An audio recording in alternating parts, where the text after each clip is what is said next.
Supreme কোর্টের কড়া নির্দেশ, মুখ্যমন্ত্রীর আবেদন, কিন্তু জুনিয়র ডাক্তারদের কর্মবিরতি চলছে এবং এরপর তারা লালবাজার অভিযান করবেন, তারা পেন ডাউন কর্মসূচি করবেন ৩রা ডিসেম্বর। এরই মাঝে টেলিমেডিসিন পরিষেবা চালু করলেন জুনিয়র ডাক্তাররা। কিভাবে এই পরিষেবা কাজ করছে, রৌনক রয়েছেন প্রতিনিধি আমার সঙ্গে সরাসরি। রৌনক,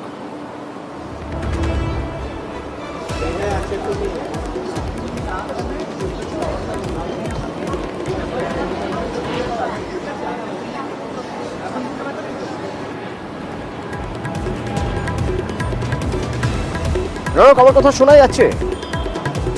আজ থেকে টেলিমেডিসিন পরিষেবা চালু করলেন জুনিয়র ডাক্তাররা।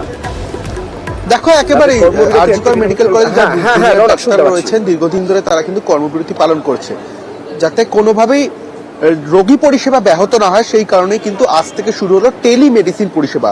সকাল 10টা থেকে দুপুর 2টো পর্যন্ত এই পরিষেবা চালু হবে। তোমাকে দেখাবো ঠিক চিত্রটি।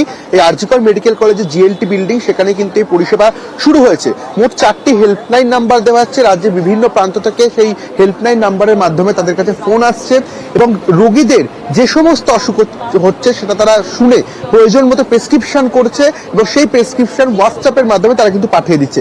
আমরা একবার কথা বলবো তাদের সঙ্গেই। দাদা, এখনো পর্যন্ত প্রায় কতগুলো ফোন অ্যাটেন্ড করেছে? আমাদের অলরেডি সব পুরো টিম মিলিয়ে 4টে নাম্বার মিলিয়ে মোর দেন 450 এখন কাউন্টে চলছে। অলরেডি 12টা 19 আমাদের অলরেডি 450-র উপরে কাউন্ট চলে গেছে।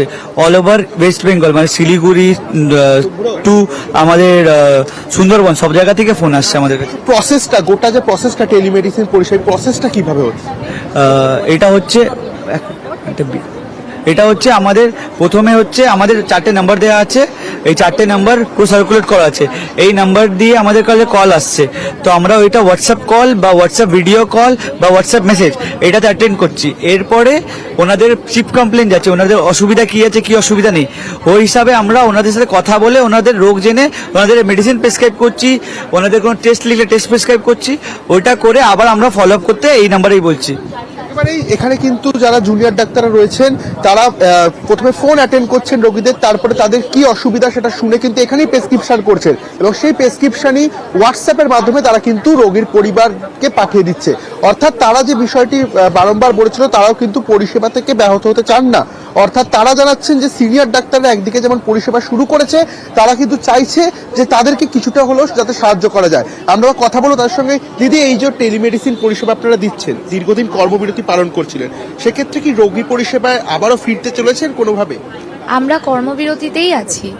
আমরা যেটা অল্টারনেট পদ্ধতি, অন্যভাবে মানুষকে হেল্প করা, যাতে বিচারের পন্থাটাও বজায় থাকে, সেই অনুযায়ী আমরা চেষ্টা করছি যে মানুষের পাশে থাকার। মানুষও যাতে এই যে জিনিসটা হয়েছে, যে খারাপ জিনিসটা হয়েছে একজন অন ডিউটি ডক্টরের সাথে, তার মানে সমর্থনে থাকে, সেটাও আমরা চেষ্টা করছি। তারা কিন্তু বলছে যে পরিষেবা দেখানোর চেষ্টা করবো যে মেডিসিন যে প্রেসক্রিপশন পরিষেবা চলছে, টেলিমেডিসিন পরিষেবা আপনারা দেখলেন কিভাবে টেলিমেডিসিন পরিষেবা দিচ্ছেন জুনিয়র ডাক্তাররা।